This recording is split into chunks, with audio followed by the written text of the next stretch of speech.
one of the risks I think that is complacency. When things are going Mm. really well, and things have gone really well for us as a state, you can sometimes you can tend to get complacent. Welcome to the Talk Chamber, a production of the Greater Memphis Chamber. The Talk Chamber is the podcast for the latest on the Chamber, economic development, and all things Memphis. Today's episode features Josh Brown, the president and CEO of the Tennessee Chamber. Josh, thank you so much for coming on. Thanks for having me. To kick us off, can you share a bit about your background and what drew you to leading the Tennessee State Chamber? So I am a native Tennessean. I'm one of the few who can still say they grew up here and lived here their whole life. Um, Started off, my first job was in state government, and my family has lived in Tennessee ever since. We still live in Williamson County, just south of Nashville. And so all of my work life and personal life has always been in and around Tennessee. And I grew up in politics, working in state government, and then spent quite a number of years in the private sector. Always was familiar with the Tennessee Chamber. In a previous job that I had, I was on the board of the Tennessee Chamber. So always had some familiarity with it. And when I was in a position in my career where I was had left the previous company I worked for, which was Pfizer, I spent 15 years there, and Tennessee Chamber found itself in a CEO search. I had some folks reach out to me about that, and so starting in January of 2025, I took the CEO role.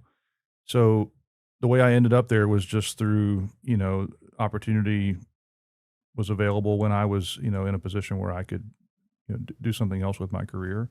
But it was really a full circle moment for me. Started out working in Tennessee, been in Tennessee, in and around Tennessee my whole life, so it was a natural fit.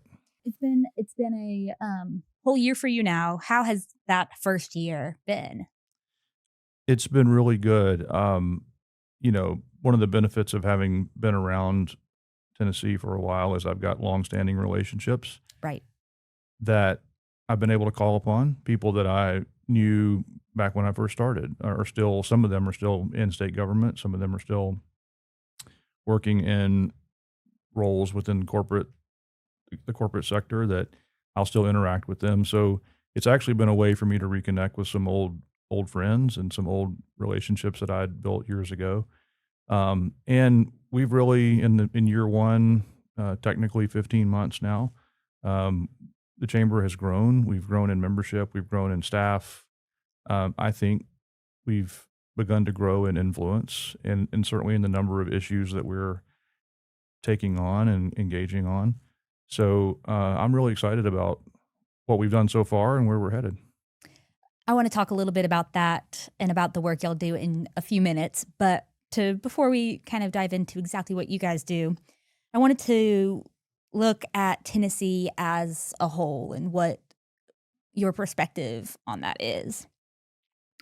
So, what do you see as the biggest factors keeping Tennessee as a state competitive in 2026 and beyond? Yeah, I think it's a lot of the same things that have put us in a position that we're in now. It's really continuing some of those, focusing on some of those important things, like making sure our taxes are low.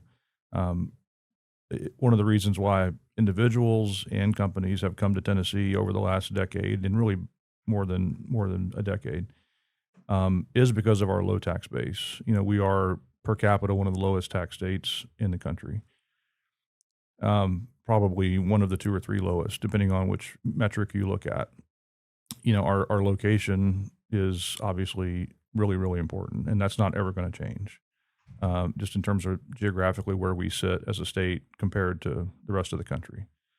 Um, we're light on regulations. We're light on indebtedness as a state. So I think all those things have been advantages for us that will continue to be advantages. Um, and and I think that, as I will say one of the risks, and we may go there a little more later too on this, but one of the risks I think that is complacency. When things are going Mm. really well, and things have gone really well for us as a state, you can sometimes you can tend to get complacent. And I think we have to just continue to make sure that we are resisting the urge to, in any form or fashion, increase taxes, resist the urge to layer on more regulations because sometimes there are those pressures out there. And I think we just have to go back and remind ourselves of what got us here and continue to do those things. Tennessee as a state has so much going on in all four corners across the whole state, that really does make us unique and attractive to businesses that are coming to the state or looking at the state. I mean, over in Knoxville and Chattanooga, they've got great things going on. I know there's Oak Ridge and um, Nashville, of course, has seen a huge boom over the last 10 years. And now in West Tennessee over here, we are starting to see more and more companies pop up and locate headquarters or manufacturing plants, whatever it is, to West Tennessee. And so um, it's just important that, like you said, we as particularly West Tennessee, but also as a whole state, don't grow complacent and that we are active about keeping our state and growing our economy as a state. Now to talk a little bit about the Tennessee Chamber. What are some recent policies that you guys have advocated for and how are they going to impact the state as a whole? Yeah, so a couple of things come to mind. One of those is that a couple of years ago, the chamber was really instrumental in leading an effort on franchise tax reform in Tennessee, and that really impacted every business in the state, obviously to varying degrees, but from the standpoint of reducing a tax burden, dealing with something that was becoming a problem for some of our mid-sized and larger companies. The fact that the state took that on, the fact that the governor and the legislature recognized the importance of that was very significant. And the chamber, it was before I came on, but the chamber took a lead on that, and really it did impact every business in our state. And it certainly encouraged more investment beyond just the impact to the companies who were already here and their existing operations. I think it sent the right signal that to encourage more investment from those existing companies, but also from companies that weren't here yet. Another thing that the chamber has really supported, and this is the governor gets a lot of credit for this, is the push around nuclear energy. The governor's created a nuclear energy council a couple years ago. They came out with a report that laid out some of the things that Tennessee should do to try to be more competitive in the nuclear energy space.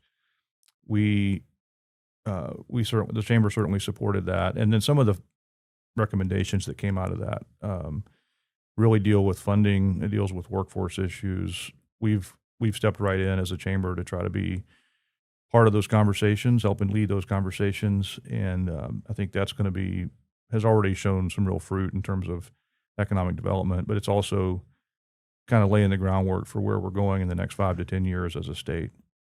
I think the other thing I'd mention that we've embraced and really seen some really good results is in the area of workforce development.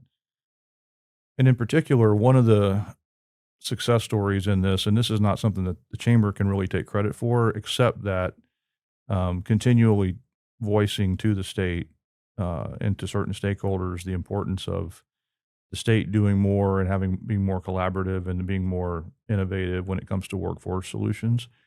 And one of the recent results of some of that effort has been that the state rolled out TN Works, which is the state's way to say we're going to pull together all of the entities within state government who have something to do with workforce. So that's workforce development and labor, that's economic development, that's education, that's human services. Any entity within state government that touches workforce, they were all at the table in a collaborative way over quite a long time, saying what can we do to try to make this a one-stop shop, if you will, so that businesses can get better information about the workers that are available, that workers can get more information about the jobs that are available, training opportunities. All of this really is going to move us in a direction where businesses can have better access to information. Workers can help use those resources to help build their roadmap for where they want to go in terms of higher education, in terms of job opportunities. We've seen already just great feedback from our members about what the state has done there, and so the state gets a lot of credit. I mean, the governor, Commissioner Thomas at the Department of Labor and Workforce Development, Commissioner McWhorter at ECD, and others get a lot of credit for stepping up and just kind of being forward thinking enough to say we need to do something here that's kind of reducing the bureaucracy that sometimes people have to interact with when they're trying to find that information at the state, making it more user friendly. It takes voices like your own and of other people in positions that can have a little bit of influence or a little bit of say. It takes those voices to start seeing change and start making things happen. And then just having this new initiative going on is so important for our economic development. I mean, businesses won't come here if there aren't people to work the jobs that they need. Yeah, the governor uses a line that I've stolen multiple times, that the states that have the workers are the states that win. And that's Governor Lee, so I'll make sure I give him credit for we might have to take that. But he's right. I mean, and we hear it over and over again from our member companies all across the state, is that we have the jobs available. We need the workers. We need them not just workers. We need workers who are trained and skilled to do a specific type of job. And that's where the collaboration that I just talked about is so important. It's why we advocated so much as a chamber for those kinds of tools and resources at the state level, because it isn't just about, it's not one size fits all anymore. And companies need very specialized skills in their workforce. And so the more we can start having that collaboration with our higher education partners, whether that be four-year institutions or whether it be community colleges, TCATs, even K through 12, they all have a real role to play in making sure that we're being responsive to the needs of our business community. We always talk about building, a future-ready workforce, and that starts in schools and doesn't stop. Right. You've got to keep training and creating skilled individuals for the skills and the industries that are particular to Tennessee, even down to the city or the area. Yeah, it's not even. Yeah, you're right. It's not just even that it's the jobs that Tennessee needs. It's the jobs that West Tennessee needs, or an even more specific, a subset of West Tennessee. Because not all of West Tennessee is alike. Not all of Middle Tennessee is alike. So, and that specificity. I mean, I've seen examples of this in the short time I've been in this role, where local communities have done just that. They've stepped up and said, we have a company here that's expanding, or that a company has just come here and they're building a facility and they're going to hire 200 people. They've been very specific about, we have these jobs that we need to fill, and here's the skill set. And the TCAT, for example, has partnered with them to be responsive and saying, all right, we'll help teach that skill so that they can get a certification or credential and go do that job. That's awesome. And that's what we need. And as we build our workforce and start creating, thinking towards the future. I mean, of course, you want to be present, but to keep growing and keep being a competitive and relevant state, we got to have a workforce that's absolutely skilled and ready to do those jobs. So Tennessee as a state has seen major investments in different sectors like tech, manufacturing, energy, as you've mentioned. How is the Tennessee Chamber working with policymakers to build on that momentum while addressing other challenges, kind of like workforce, but even more so infrastructure, data centers? Yeah, infrastructure is the key word. You just hit on it, and I'll spend a couple minutes talking about that. It was pretty obvious to me coming into this role, just even knowing a little bit about the things that drive investment decisions, that infrastructure has always been an important factor in the decision making of a company. moving people, moving goods. I mean, infrastructure is obviously important, but it really was underscored for me when I came into this role, talking to our companies, really of every size, that the realization that we're getting behind. I mean, I don't think we want to really say that sometimes, but I think the reality is that we're in certain places within our state, we're behind. In whether it be roads, whether it be wastewater, whether it be energy. The reality is that with the growth that we're seeing really all over the state, but there's certain places you see it more than others, that in order to respond to the jobs that are coming and the growth and the investment that's coming, or that's already here and that's coming, we have to be making bigger, larger investments in infrastructure and be more thoughtful about where we do it, how we do it. So one of the very tangible things that we did was we had an infrastructure summit back in June of last year. And it was, I knew there'd be interest. I didn't know there'd be as much interest as there was. We had 200 plus people that came. We had great panels, great speakers.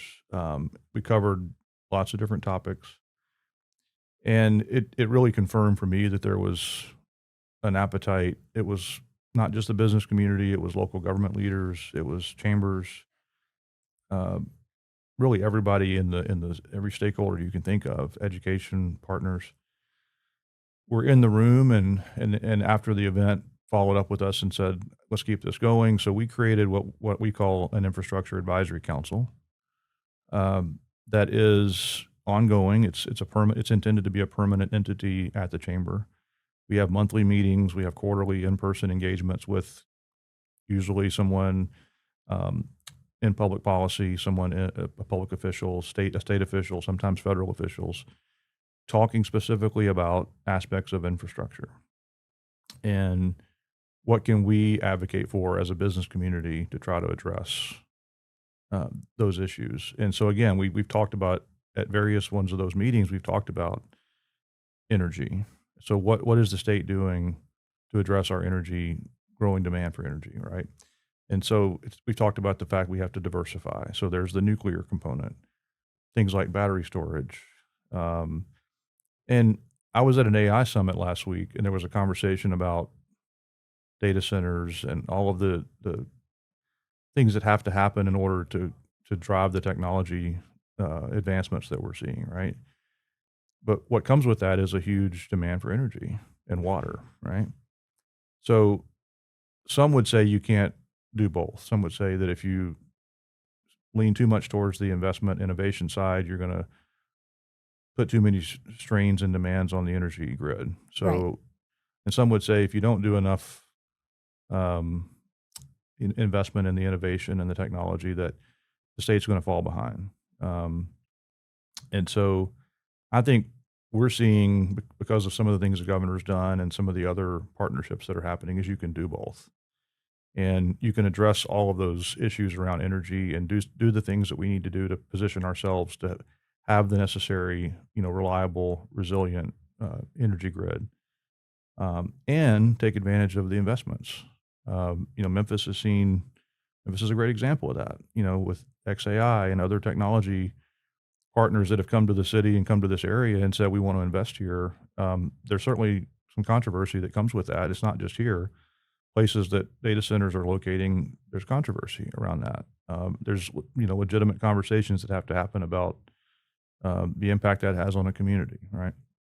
But we've said that we think the one thing that's going to drive the future of our state, the future of our economic growth, is the adequacy of our infrastructure. Mm-hmm. Definitely.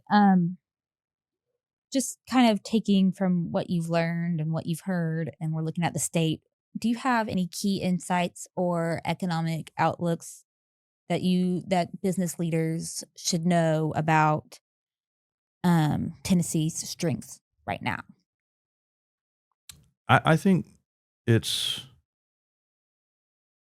businesses should be encouraged. I think if you're a business looking at Tennessee, and again, whether you're a business that's here and you're thinking about expanding, if you're a business that's looking at locating here, um, and by the way, there's going to be an increasing amount of opportunity for that with all the push to bring jobs back into the U.S. from overseas. I think Tennessee is going to get more than our share of that. And but again, it does go back to what I said before about complacency. We can't just sit back and say, "Well, we're an attractive state. People want to live here. They're just going to come." Like we have to continue to do the things to make sure that it remains an attractive state, and build on the strengths that I talked about, which are tax base, regulations. For example, there's a bill moving through the legislature right now called the Regulatory Freedom Act, and it's a great bill. I mean, it essentially says that we're not going to allow unnecessary regulations. We're going to require there to be justification for any new regulations that are brought forward. So there's predictability in that. I think one other thing that I would say is that it has been a strength and it should continue to be a strength for us is in the area of legal reform. So not something we talk about a lot, but it's really important. And so what do I mean by legal reform? It's just predictability for companies when it comes to the legal environment that we have in our state. But we positioned ourselves as a state going back to 2011. There was a major tort reform bill that was passed in Tennessee, and the business community was broadly supportive of that. And it was because Tennessee was not competitive when it came to certain aspects of our legal system. And it was a situation where if you looked at our states in the Southeast, we weren't competitive. So it was an attempt to say, let's make sure that Tennessee is positioned at least in the middle of the pack. So we've got some legislation that we're supporting this session that would attempt to try to reinforce Tennessee as a state that doesn't do anything to encourage unnecessary litigation. And I think that needs to remain a strength of ours in Tennessee. And I feel like that's an area, again, back to the complacency, that if we're not careful, the political environment could encourage um, more of that type of behavior. And I think we have to stand strong as a business community to say that's not something we want in Tennessee. It's not good for business. It's not good for our existing companies, and it's certainly not something that's going to encourage other companies to come here.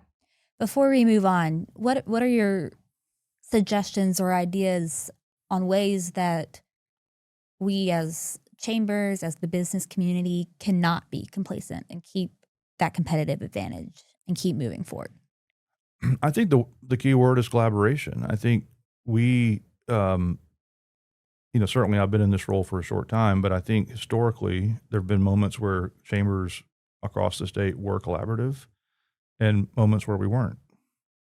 And so I think that the extent that we're communicating with each other, the benefit, I tell people all the time that local chambers are, in a lot of ways, are the lifeblood of our state. And our job at the state chamber is to be the unified voice of business for the state.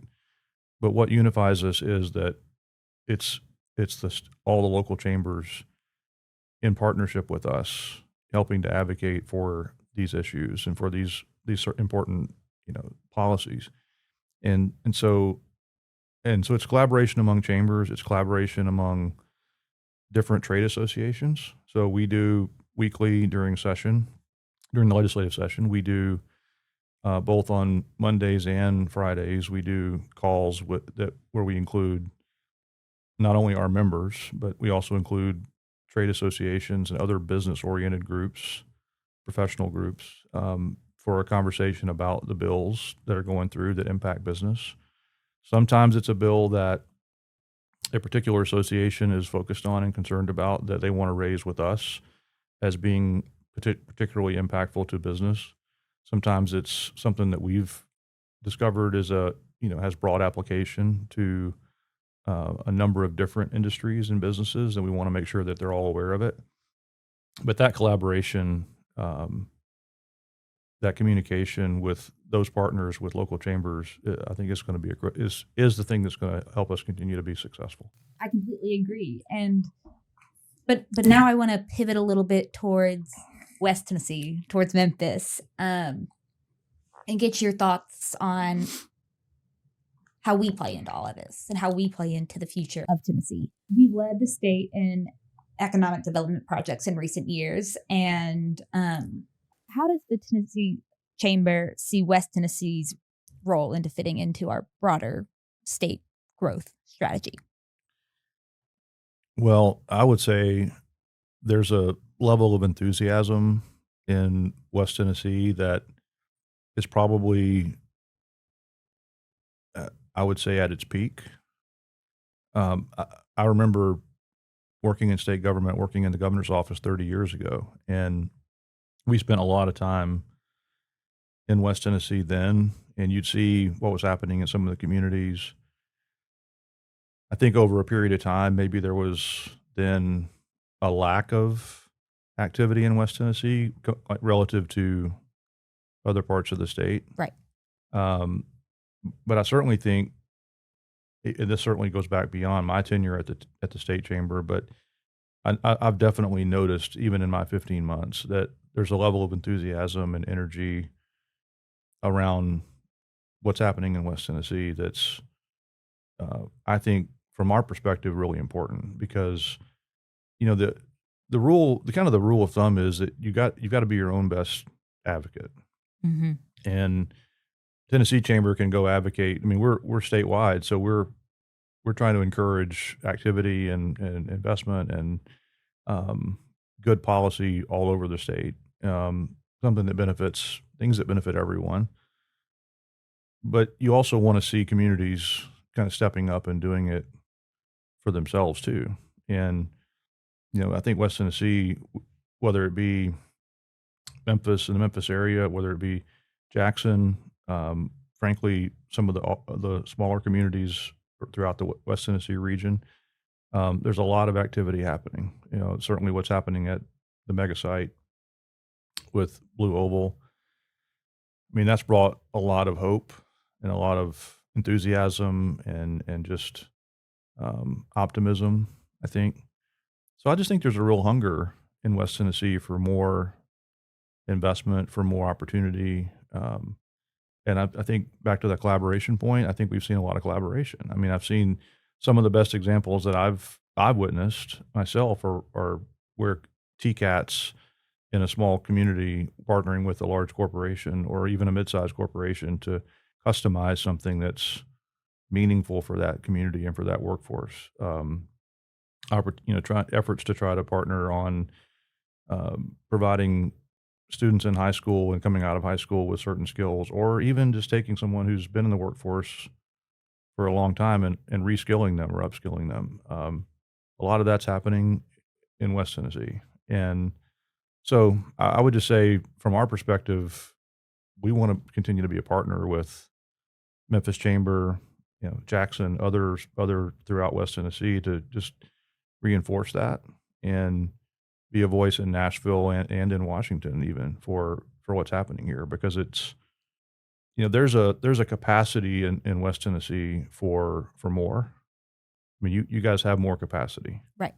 and you have more room for growth. You have more room for opportunity, and so it's encouraging to see what everybody's sort of taking their own respective roles in that and really moving it forward. But we can just be one voice to amplify that at the state level. That kind of leads me into my next question. What are some attributes or characteristics of Memphis that make it attractive to businesses? And how can the Tennessee State Chamber partner with the Memphis Chamber, partner with our business community to amplify that? Well, a couple things come to mind. The river. Right. When you talk about unique assets of an area, every state, every region of our state has its own attributes. But West Tennessee, start with the river and the importance of the river.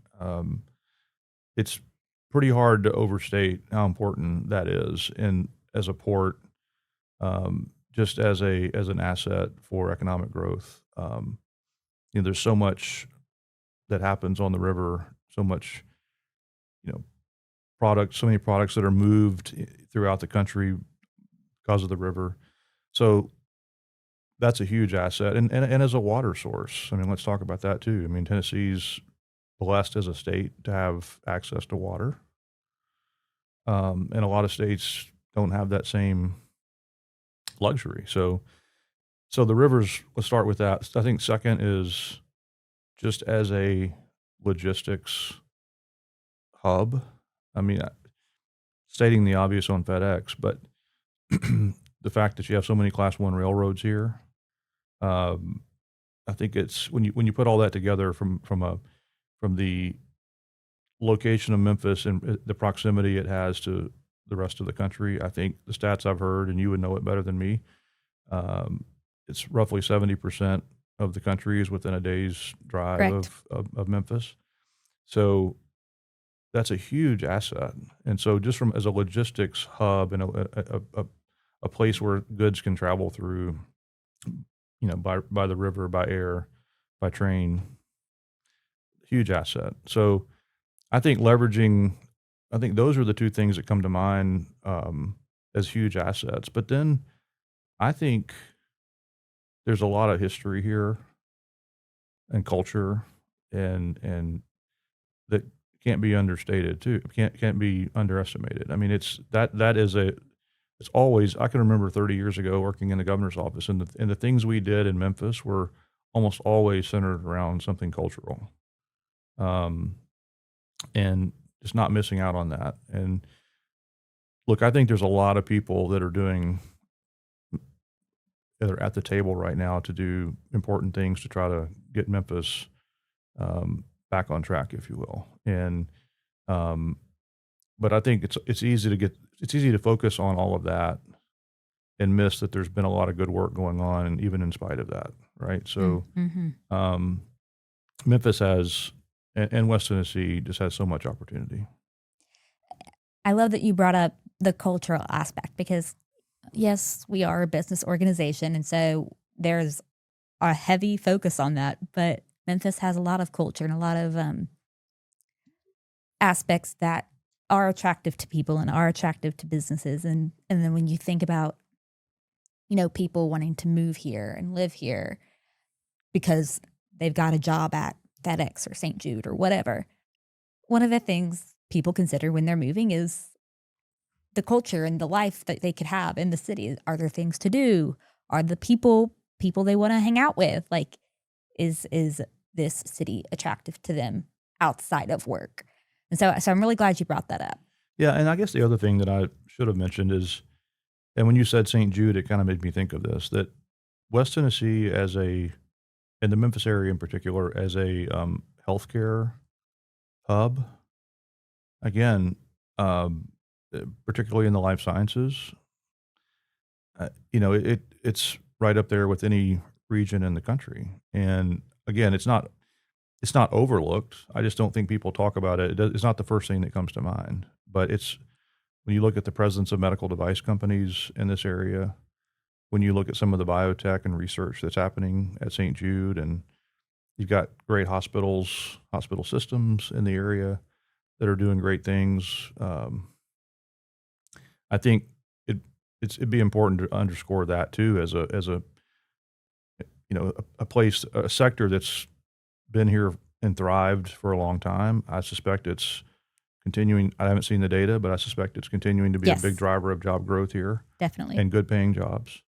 So that's another thing I should have mentioned as well, is that when you think about healthcare, and Tennessee broadly is a healthcare state. We are. There's so many healthcare jobs. You've got publicly traded hospital companies headquartered in Tennessee, I think more than any other state. You've got great providers. You've got great research being done. You've got great products being created. So across the state, but Memphis has, probably leads the way in terms of just, and I think it's probably not talked about as much as it should be. I like what you said. It might be overlooked, but then I'd like to add it needs to be recognized. Yeah. It's like you said, presently people might not be the first thing that comes to mind, the first thing that people want to talk about when it comes to Memphis, but it deserves that recognition. It deserves to be the first thing that comes to mind. And there's just a lot of potential for continued growth and for that to become the thing that people say, oh yeah, Memphis, they've got this great hub or that great hub for that industry. So pivoting to kind of the future of the state, as someone advocating at the state level, what is your vision for Tennessee's economy in the coming years, and what role do strong regional hubs like Memphis play in that? I think what Tennessee has to do is continue to make the right investments. And, I think that it's recognizing where the trends are, recognizing where the opportunities lie, and then putting the right investments in behind that. I think our Department of Economic Development at the state, Commissioner McWhorter and his team, do a really good job. And I've heard them talk about the different sectors that they're focusing on, and you can look at it in two ways. You can think about the sectors that are already here that have done really well and have driven our economy, like automotive, right? You think about some of the legacy industries that have been here and are still investing here. We've talked about healthcare is an obvious one. But thinking about the next phase, where are the other investments that we're starting to see, and and is there more to come? And certainly nuclear is an example of that. And one of the conversations that's happening in that is about the nuclear supply chain. So I've kind of used the analogy of automotive when the first OEM came to Tennessee, which was Nissan, followed by General Motors, and then more have come obviously later. What started happening was the suppliers followed, and that's what always happens, right, in any industry. Um, but there are now, I think the last count I heard was over 700 suppliers in the automotive industry Wow. that are here in Tennessee. Nuclear, I think it may not be the same scale in terms of the number of different suppliers, but the same concept is going to play out. Is that these nuclear companies are going to come here, whether they're coming in to do nuclear fuel or whether they're creating reactors, whatever role they play in the nuclear energy sector, they're going to need parts. They're going to need uh, different suppliers that they need to have access to, and they're going to start coming here. So then the question becomes: is there the land, and are there the workers in the Oak Ridge area to support all of that, or does the supply chain by necessity need to move across the state? I think most people are saying eventually it's going to have to move to Middle Tennessee and move into West Tennessee. So nuclear is going to become a statewide opportunity for Tennessee, not just an East Tennessee opportunity. So that's a role West Tennessee can play, is thinking ahead. Okay, what assets do we have in West Tennessee that could be supportive of the nuclear industry? And that could certainly become a part of the conversation in terms of economic development for this area, right? So following that pattern, put the investments where the opportunities are. Mm. And I think data centers, again, a lot of questions about that, and a lot of people that I think are still trying to sort through what does that mean? What does that look like in terms of impact on the overall community and on the overall economy? But no one can really just dispute the fact that there are so many companies out there that are making hundreds of billions of dollars of investments in that area, and many of them looking at Tennessee. Some of them have already come here. I know others are looking at Tennessee. So what are we going to do as a state to position ourselves for the future growth? I think it's 2026 and beyond. It's make the investments in the places where we have the most opportunity, and not be afraid to put the resources where they need to go. Mm-hmm. My last question for you is kind of similar, but it has a different angle to it. So in the past, we've seen the Big Fours and Tennessee chambers all work together, and we've seen drastic change when we work together, and we have, we've seen policy changes. We've seen good things happen for our state. What is your vision for the future of Tennessee in that regard, and how can we work together to accomplish that? Yeah, you're right about what we used to call the Big Four was Memphis, Nashville, Knoxville, and Chattanooga. Right. And I think there was a pretty clear distinction in terms of the size of those cities relative to all the other communities 10 years ago, 20 years ago. But you really can't say that anymore. And so I think we have to think differently about that in the future. Mm-hmm. Certainly, we're making a concerted effort now at the state chamber to work with the big cities because there are some unique issues that the big cities have. But we're also recognizing that the collaboration has to go beyond the Big Four. Agreed. And so I don't know that it's even fair to put a number on it. Is it the Big Six or the Big Eight or the Big 10? I think what it really speaks to is that we at the state chamber are talking to all of our local chambers.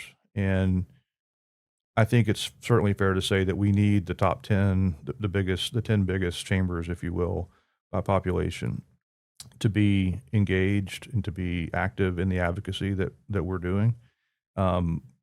There's strength in numbers. And to your point about having success in the past, I think that if we speak with one voice on the importance of some piece of legislation at the state and the impact it has on business, we can be very influential as a business community. But that starts with communication. It starts with talking to each other. It starts with sharing with each other what's going on. We need to be hearing what's happening in West Tennessee, that we can then articulate that to the folks in Nashville. Vice versa, we need to be communicating with our partners in West Tennessee about what we're doing so that they can go back and circulate that among their stakeholders. So it is a different time, and some what used to be smaller communities have now emerged as, larger communities that have now an outsized voice in Nashville. And so we need to be taking advantage of that for sure. Definitely. Josh, thank you so much for coming on. Thanks for the opportunity. Enjoy being with you. Thank you so much for tuning into this episode of The Talk Chamber. We are so glad you're here with us. Today, Josh shared with us about the work he's doing at the Tennessee Chamber, the importance of collaboration, and how he sees Memphis playing into that. If you enjoyed this episode or learned a valuable piece of information, share this episode with a friend or maybe even a colleague. Subscribe to The Talk Chamber to keep up with the latest on the Chamber, economic development, and all things Memphis. Follow us on social media at Memphis Chamber, and we'll see you next time.